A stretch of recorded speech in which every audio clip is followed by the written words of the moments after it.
नमस्कार।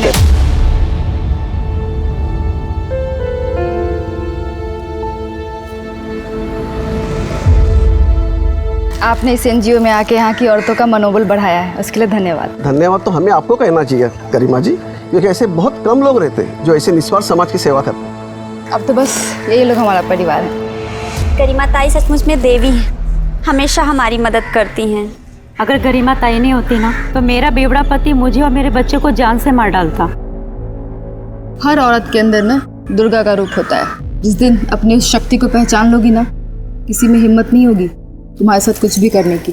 अब यहीं पे खड़े रह के बातें करेंगे, आइए नेता जी।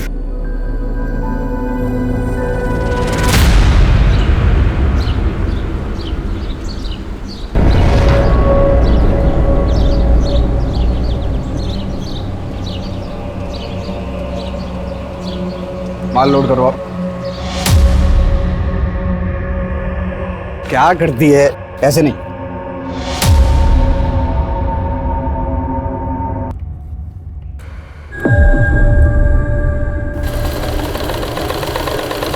ठीक है?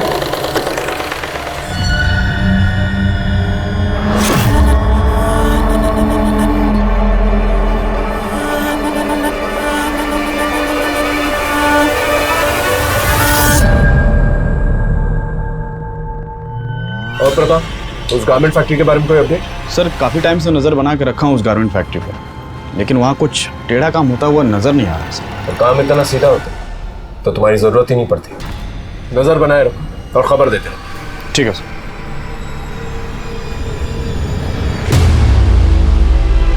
आई बहन जी, आई बैठिए बैठिए आप। अरे झुम्पा, कहाँ रह गई? आई चलिए,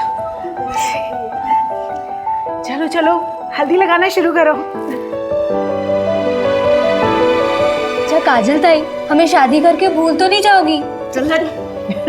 अरे ऐसे कैसे भूल जाएगी?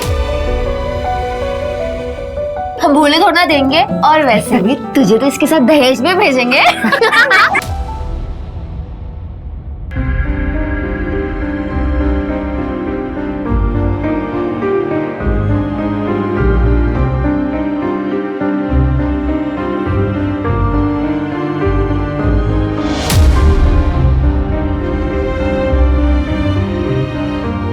कम से कम 10,000 रुपए। इतना ज्यादा? हमारी दोस्त को हमसे छीन रहे हो, ये तो बहुत सस्ता हुआ। अरे ठीक है, अच्छा ठीक।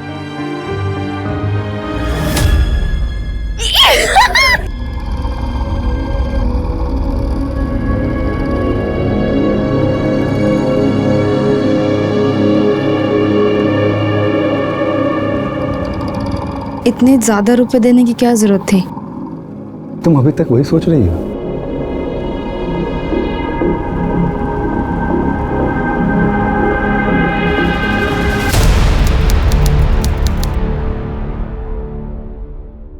तो तुम ही बताओ ना, कैसे करूं मैं ये सब मैनेज? अरे यार तुम्हारा ये क्या रोज का नाटक है?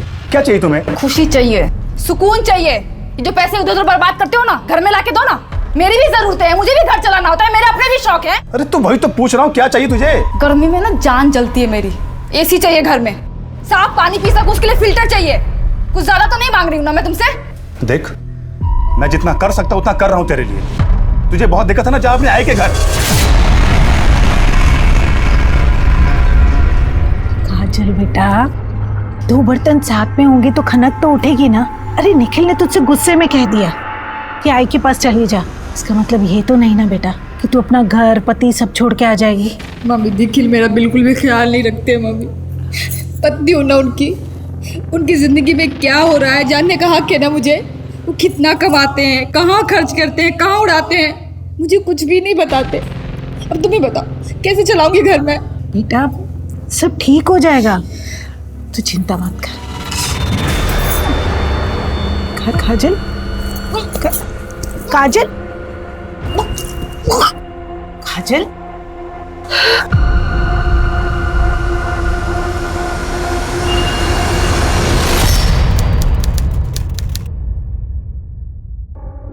देखो जो भी हुआ है सब भूल जाओ। मैं वादा करता हूं कि अब से पैसा कहीं नहीं बर्बाद करूंगा। अब जो भी कमाऊंगा तुम्हारे हाथ में लाकर रखूंगा। अब तो हमारी गुड़िया भी आ गई, तो प्लीज इसके लिए मान जाओ।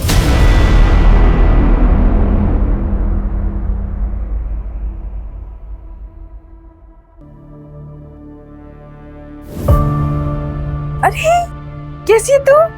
बस आप ही का नाम लेती है गरिमा ताई। इतनी बड़ी हो गई है ये। गरिमा ताई, वो पैसों का कुछ बंदोबस्त हुआ क्या? मधु, ये लो। धन्यवाद ताई। खूब पढ़ाओ इसे। जब एक आदमी पढ़ता है ना तो वो सिर्फ अपनी जिंदगी सुधारता है, लेकिन जब एक औरत पढ़ती है तो पूरे समाज को सुधारती है। किसी भी बात की टेंशन मत लेना तुम। हाँ, चलो।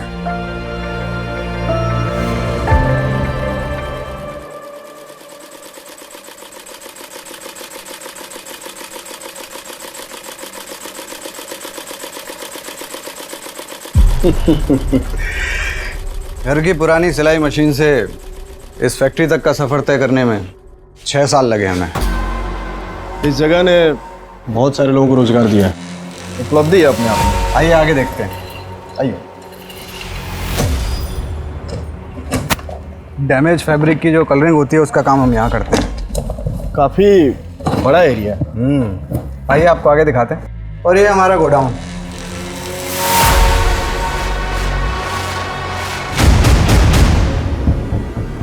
यहाँ क्या है दरअसल? ये तो बस स्टोर रूम है। देख सकते हैं क्या? अरे इसमें देखने के लिए कुछ नहीं है, आप आइए ना, मैं आगे दिखाता हूँ।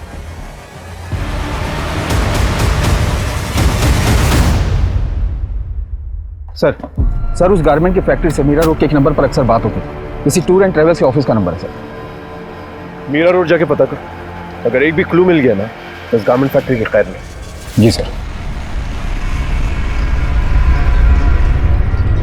मुझे कुछ समझ नहीं आ रहा, मैं क्या करूं? मुझे तुमसे मिलना है।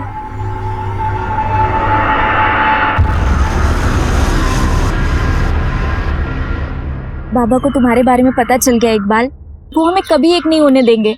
परेशान मत हो अंजलि, मैं तुम्हारे बाबा से बात करूंगा। क्या बात कर कहा? क्या बात करेगा? मेरी बात तो सुनिए अंकल, एक मिनट सुनिए तो आप। तेरे को शर्म नहीं आती? हाँ, अपने लोगों में जाकर के लड़कियां क्यों नहीं फंसाता? हमारी बहू बेटी पर नजर डालता है। पापा प्लीज इकबाल को जाने दीजिए, पापा प्लीज इकबाल को जाने दीजिए। जब अपना ही सिक्का खोटा हो ना तो आदमी किसी और से क्या बात करेगा?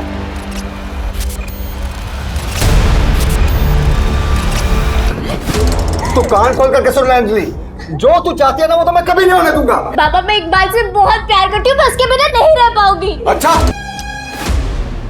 दर्पण भाई, मेरे तो कुछ भी समझ में नहीं आ रहा है कि मैं क्या करूं। आप ही कुछ कीजिए, अब हमारी इज्जत आप ही के हाथ में है। फिक्र मत कीजिए नंदन भाव, आपकी इज्जत हमारी इज्जत, काम हो जाएगा।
कुछ भी करो, मैं और ज्यादा बर्दाश्त नहीं कर सकती।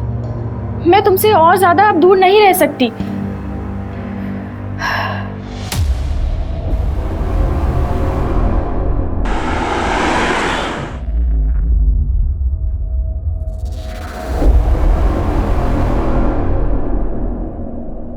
हाँ साहब, वो मेरी दुकान है, पर वो तो 2 साल से बंद है।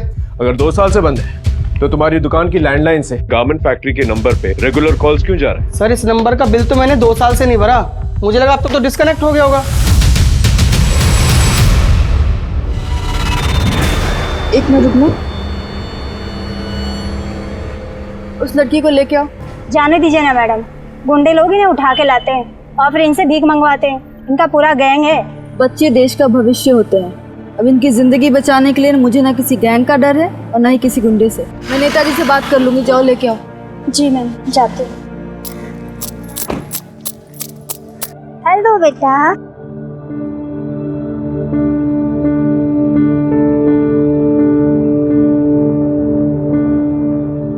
क्या नाम है तुम्हारा? श्रद्धा। अच्छा, आओ बैठो।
देखो मैंने क्या बनाया।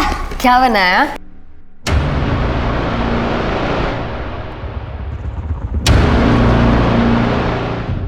मेरी कुछ समझ में नहीं आ रहा खुशी में क्या करूं। मैंने कभी नहीं सोचा था कि निखिल ऐसा कुछ करेगा। तू परेशान क्यों होती है? सब ठीक हो जाएगा और तू जब तक चाहती है यहाँ रह सकती है। कब तक मैं तेरे ऊपर बोझ बनी रहूंगी? मुझे अपना भी तो कुछ करना होगा ना खुशी। देख, तू जाना चाहती है तो जा, मैं तुझे रोकूंगी नहीं, पर कम से कम हीना को तो मेरे पास छोड़ दे। मेरी भी तो बेटी है ना।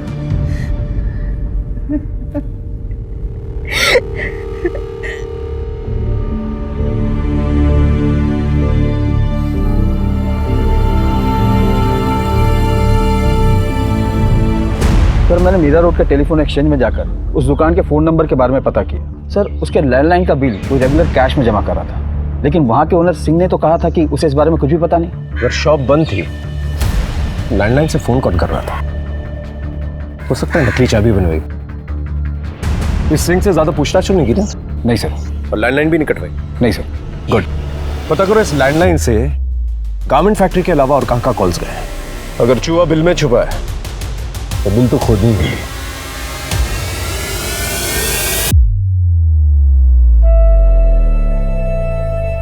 अरे किधर गई? अरे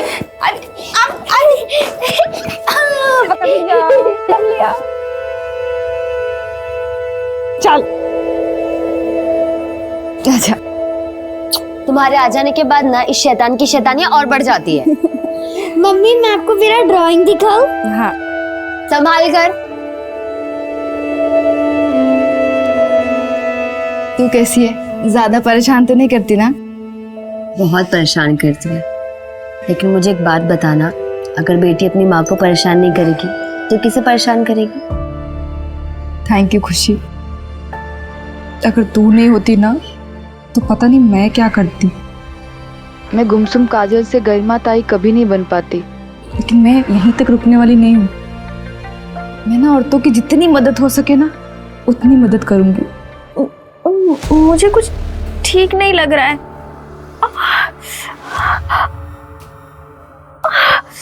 sir, Singh tour and travel की लैंडलाइन से इन कुछ नंबरों पर बहुत बार कॉल आते थे, और सर पिछले हफ्ते में इस नंबर से बहुत बार बातें हुई थी। किसका नंबर है? सर, कोई कौशल किशोर है, छोटी मोटी ट्रांसपोर्ट कंपनी चलाता है। इस कौशल किशोर के बारे में पता कर। जी सर। नानी मैं पास हो गई। पास नहीं हुई है, पूरी क्लास में टॉप किया हमारी हिना ने। अरे वाह, अपनी माँ पर गई है। इसकी माँ भी पढ़ाई में बहुत अच्छी थी। अच्छा, फोन रखती हूँ।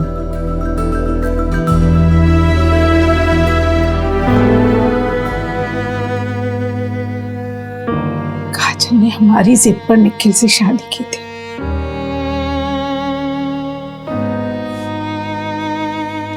लेकिन वो निखिल तो राक्षस निकला। उसने तो झुम्पा के साथ ही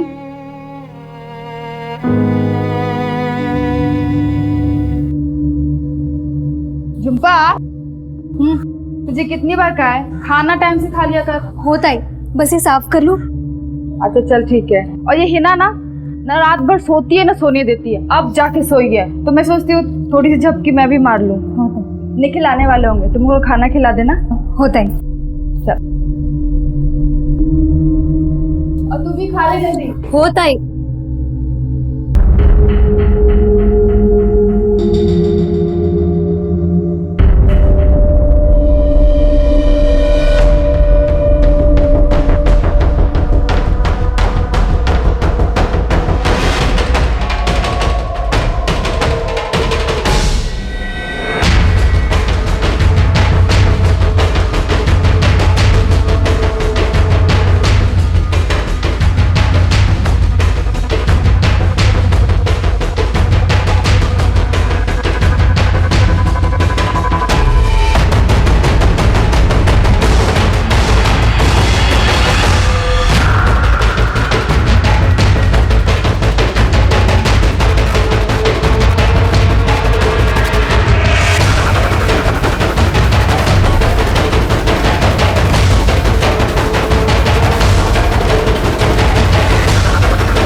लेकिन तुम्हें जरा सी भी शर्म नहीं आई ना?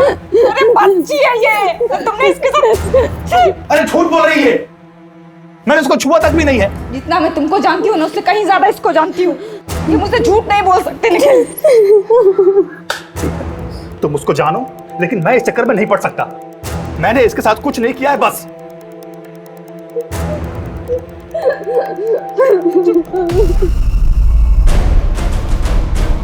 तुम्हें क्या लगा था कि तुम मेरा पति हो तो मैं तुम्हें माफ कर दूंगी?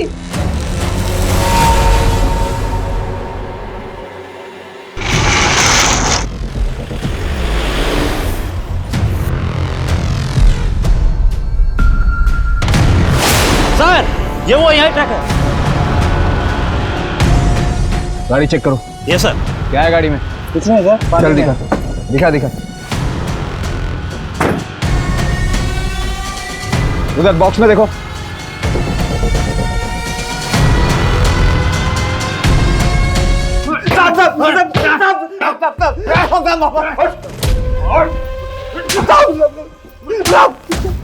स्मगलिंग कर रहा था ना? कर रहा था क्या नहीं? नहीं साहब, हमें कुछ नहीं पता, हम तो सिर्फ ड्राइवर है। कौशल ने बोला था हिमाचल सामान डिलीवर करने के लिए, हमें थोड़ी पता होगा इसमें क्या छिपा है साहब। कहाँ है कौशल? साहब यही मीरा रोड में रहता है साहब।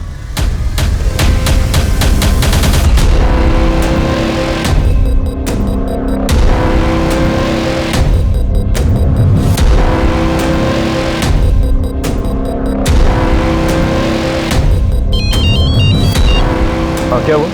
सर, वो निकल गया।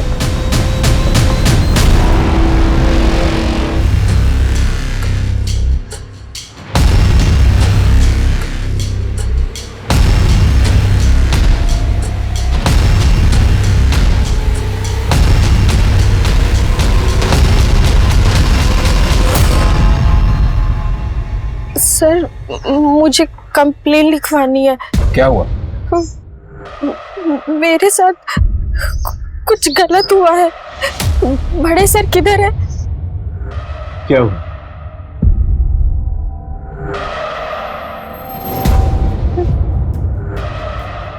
मैं प्रेग्नेंट थी, मेरा मिसकैरेज हो गया। लॉज ने आपके साथ कुछ किया? नहीं सर, मैं उस दिन उषा नगर वाले गारमेंट फैक्ट्री में गई थी।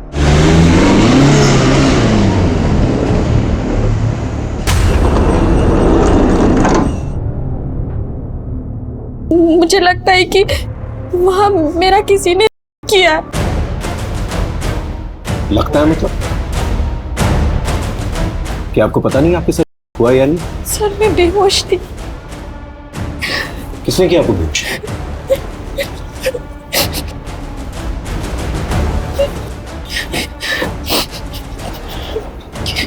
देखिए डरिए मत, जब तक आप हमें खुल के नहीं बताएंगे हम आपकी मदद नहीं कर पाएंगे।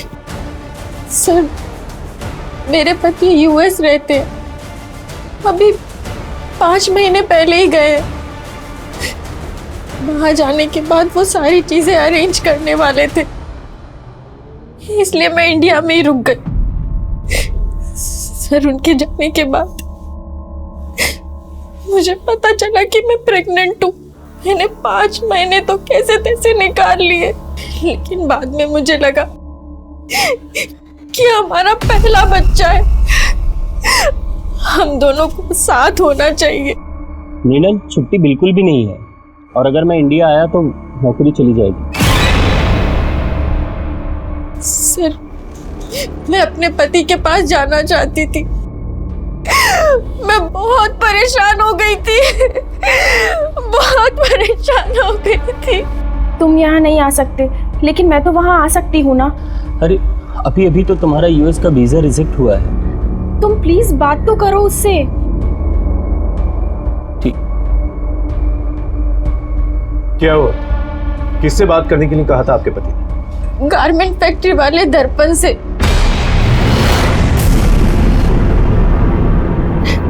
दर्पण से क्यों? वो इलीगल तरीके से लोगों को यूएस भेजता है। कबूतरबाजी से? हाँ, इसलिए मैं उससे मिलने गारमेंट फैक्ट्री गई थी।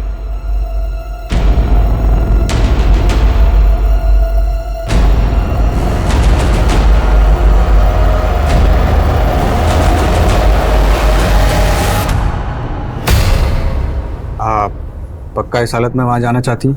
हाँ, मेरा जाना बहुत ज़रूरी है। मैं चाहती हूँ कि जब मेरा बच्चा इस दुनिया में आए तो मेरा पति मेरे पास हो। ठीक है फिर, ये देखिए, हम आपको पनामा के जंगल क्रॉस करवाएंगे, उसके बाद मैक्सिको पहुँचाएंगे, मैक्सिको से फिर यूएस बॉर्डर। लेकिन बॉर्डर क्रॉस करने में अच्छा खासा रिस्क होता है। हाँ मैं समझती हूँ। देखिए सफ़र काफ़ी मुश्किल भरा होता है, कई बार ट्रक्स के अंदर, ऑयल टैंकर्स के अंदर छुप छुपा के जाना होता है। तो हम अक्सर ऐसा करते हैं कि नींद का इंजेक्शन दे देते हैं ताकि तकलीफ बहुत कम हो। और आपकी हालत देखकर ऐसा लगता नहीं कि हमें वहाँ जाके रिस्क लेनी चाहिए, तो मैं तो कहता हूँ एक बार यहीं पैच टेस्ट कर लेते हैं ताकि पता चल जाए कि कोई साइड इफेक्ट तो नहीं है। ठीक है। ओके, तो ये आपको इंजेक्शन लगा देंगी, मुझे थोड़ा ज़रूरी काम है, मैं चलता हूँ।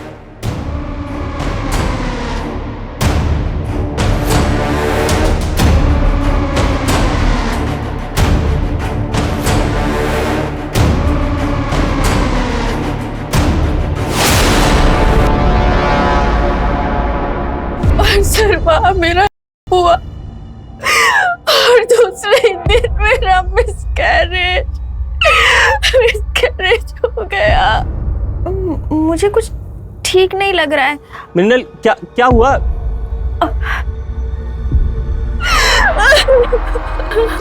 तो तब क्यों नहीं आए आप हमारे पास? सर मेरे पति लीगल तरीके से यूएस गए थे, अगर पुलिस को पता चलता तो वो उन्हें वापस बुला लेती।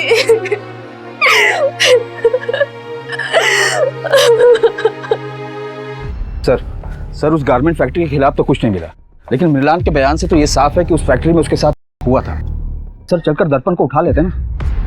लेकिन ये साबित कैसे करेंगे कि मृणाल का वहां पर हुआ था? वो इस डर से हमारे पास नहीं आई क्योंकि उसका पति इलीगली यूएस गया। लेकिन सर उस फैक्ट्री में कबूतरबाजी होती है, इस बिना पर रेड तो डाल सकते हैं वहां पे। कबूतरबाजी के लिए हम लोग वहां पर रेड भी मार लें, लेकिन बाकी जो इलीगल एक्टिविटीज होती है उसे कैसे साबित करेंगे? ये मत भूलो कि मृणाल का वहां हुआ था, और मृणाल एक वाहिद लड़की जिसने उस गारमेंट फैक्ट्री के खिलाफ जो है कंप्लेन की है। सबसे पहले तो उसका पति फंसेगा क्योंकि वो इलीगली यूएस गया था। पहले इस गारमेंट फैक्ट्री के खिलाफ सारे सबूत इकट्ठा कर लें, फिर एक्शन लें। I am very sorry sir, मैं जानता हूँ कि मैंने गलत किया है। गलती की सजा तो जरूर मिलेगी। गलती की सजा तो मुझे मिल गई है सर। दर्पण ने तुम लोगों को कोई डॉक्यूमेंट दिया था? कोई भी डॉक्यूमेंट, टिकट वगैरह? नहीं सर, हमारे हाथ में तो उन्होंने कुछ भी नहीं दिया था सर। हम 5 लोग एक साथ गए थे, उनमें से एक ही बंदा था जिसके हाथ में सब कुछ था। पैसे कैसे दिए थे उसे? सब पैसे सब कैश में दिए थे। और दर्पण के बारे में किसने बताया था तुम लोगों को? नंदन भाऊ ने।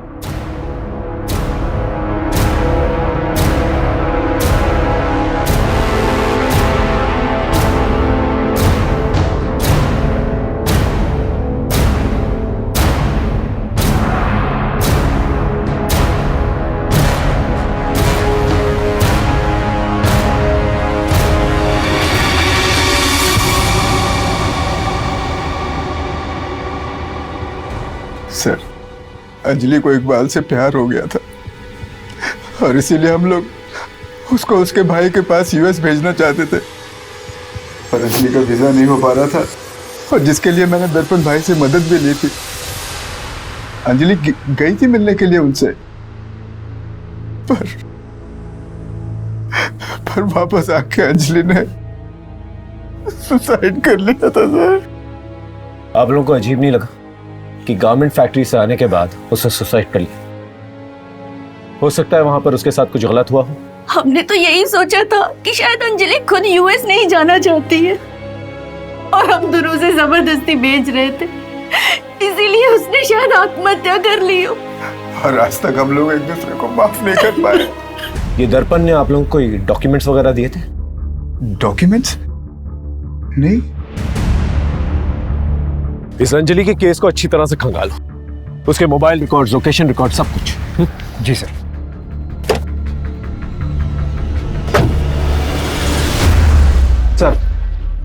सर, अंजलि ने गारमेंट फैक्ट्री जाने से पहले इकबाल को 4 बार कॉल किया था और रात को तकरीबन 10 बजे इकबाल ने अंजलि को 12 कॉल किए थे, जिसमें से एक ही रिसीव हुआ था। और कुछ? सर, इकबाल के मोबाइल लोकेशन के अकॉर्डिंग वो उस रात गारमेंट फैक्ट्री के पास ही था। उसके बाद अंजलि के घर के पास गया था। तकरीबन रात 1 बजे तक वो वहीं था।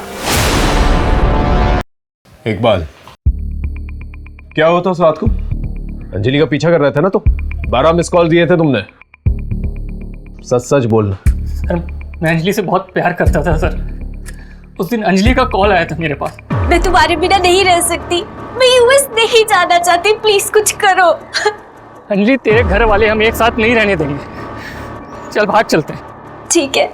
अंजलि अपना सब कुछ छोड़कर मेरे साथ चलने के लिए तैयार थी। सर, हमने प्लान किया था कि वो फैक्ट्री से सर सीधा मेरे पास आएगी। सर, मैंने टिकट्स बुक कर लिए थे दिल्ली की तरफ, सब रेडी था।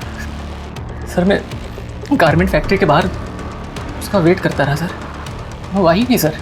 उसके बाद मैंने इतने सारे उसे कॉल्स भी किए थे सर, लेकिन उसने तुम्हारा एक ही कॉल रिसीव किया। क्या कहा था उसने? हेलो। अरे अंजलि, कहाँ हो तुम? लेट हो रहे, ट्रेन का टाइम हो रहा है। इकबाल, मैं तुम्हारे लायक नहीं रही।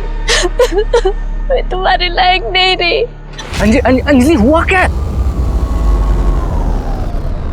अंजलि ने इकबाल से कहा था कि अब वो उसके लायक नहीं।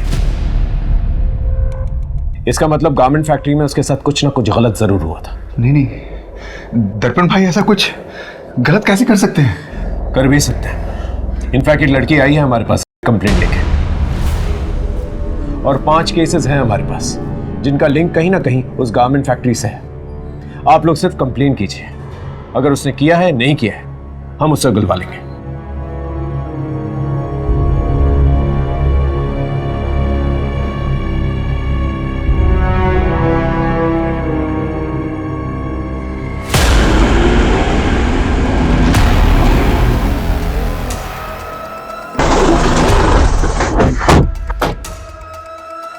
दुबे, अच्छे से तलाशी लो। सर। यहाँ बॉक्सेस में चेक करो। अरे देखो क्या है। क्या कर रहे हैं आप लोग? और वहां उस कमरे में भी चेक करना। आप लोग ऐसे नहीं आ सकते। ये रहा सर्च वारंट। देखो क्या मिलता है।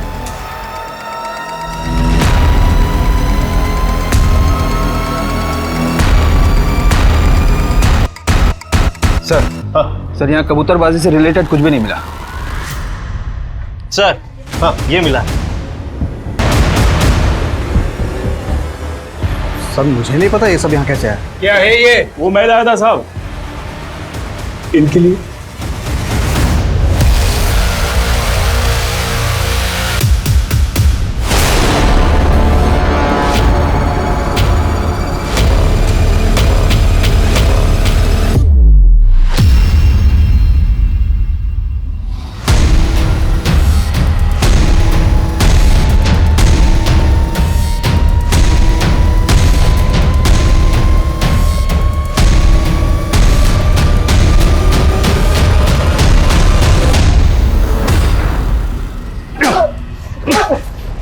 स्मगलिंग करता है? हाँ साहब मैं तो बस ट्रक भाड़े पर देता था, कौन उसमें क्या ले जाता मुझे नहीं पता। किसे दी ट्रक भाड़े? बोल। साहब वो सिंह टूर्स एंड ट्रेवल्स को।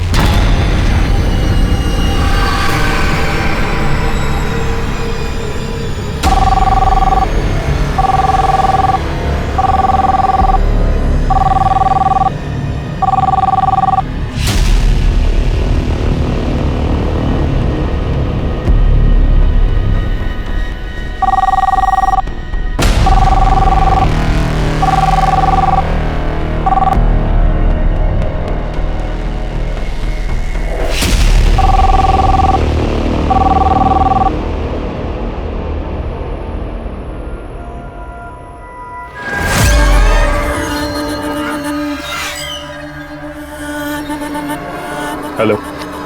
हेलो, मुझे यूएस जाना है।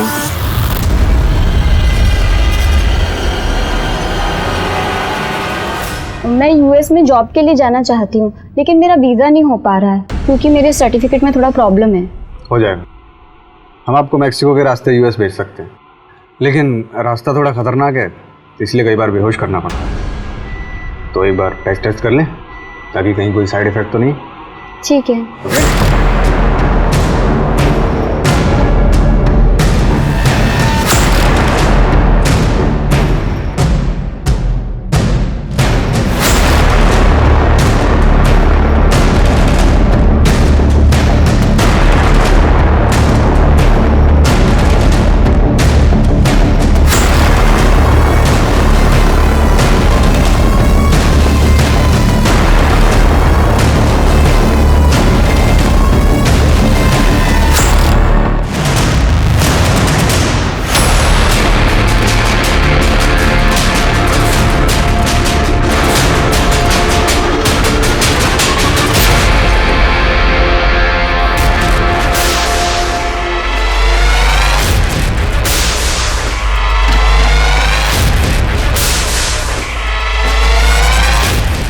तो तुम हो जो लड़का बन के लड़कियों का करती है और तुम्हारा पति दर्पण तुम्हारा साथ देता है। लेके जाओ इसे। तुम्हारे उस शंकर की मदद से सिंह टूर्स और ट्रैवल्स का लैंडलाइन एक्टिवेटेड रखते थे और जितने भी इलीगल काम है जैसे कबूतरबाजी और स्मगलिंग वो किया करते थे। 2 साल से वो दुकान बंद थी। मुझे कहीं से पता चला कि उस दुकान का मालिक सिंह उस दुकान को बेचना चाहता है, इसीलिए उसे रेंट पर नहीं चढ़ा रहा था, खाली रख रहा था। वो प्रॉपर्टी के रेट बढ़ने का इंतजार कर रहा था, इसलिए हमने वहां से अपना काम करना शुरू कर दिया। वो छुपाने का कोई फायदा नहीं है। 7 फाइलें हैं मेरे पास और 5 केसेस और भी हैं। अभी से कुछ दिन पहले नम्रता नाम की एक लड़की जो तुम लोगों के गारमेंट फैक्ट्री में काम किया करती थी, हमने पता किया है वो गाड़ी तुम लोग के फैक्ट्री के नाम पर रजिस्टर थी। एक्सीडेंट का केस बना, लेकिन जब हमने सीसीटीवी फुटेज देखा तो वो घबरा कर किसी से भाग रही थी। तुम दोनों ही मारा है ना उसे? हाँ, क्योंकि उसने चंदा का खून होते हुए देख लिया था। कौन चंदा? एक अनाथ लड़की थी, भिखारन। मैंने उसे अपने एनजीओ में रखा था। बहुत खूबसूरत थी वो। मेरा दिल आ गया था उस पर, लेकिन उसको पता चल गया था कि मैंने उसका किया है और वो मुझे धमकी दे रही थी कि वो मेरा ये राज सबको बता देगी, तो मैंने उसे मार दिया। तुम्हारी वो जो पार्टनर है ना, उससे मिल के आए हम लोग।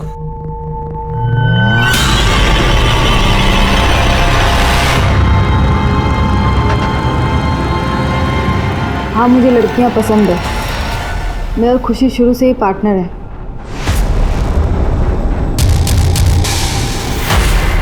समाज को दिखाने के लिए तुम दोनों ने शादी की? हाँ, मेरे और खुशी के बीच में एक डील हुई थी कि शादी के बाद हम दोनों अपने अपने पति के साथ रहेंगे, लेकिन हमारा रिश्ता कायम रखेंगे। और तुम्हारा पहला पति निखिल? मैं उससे खुश नहीं थी। उसके बूढ़े माँ बाप गाँव में रहते थे, अपनी कमाई का आधा हिस्सा वो उनको भेजता था। और वैसे भी शुरू से मुझे झुम्पा पसंद थी।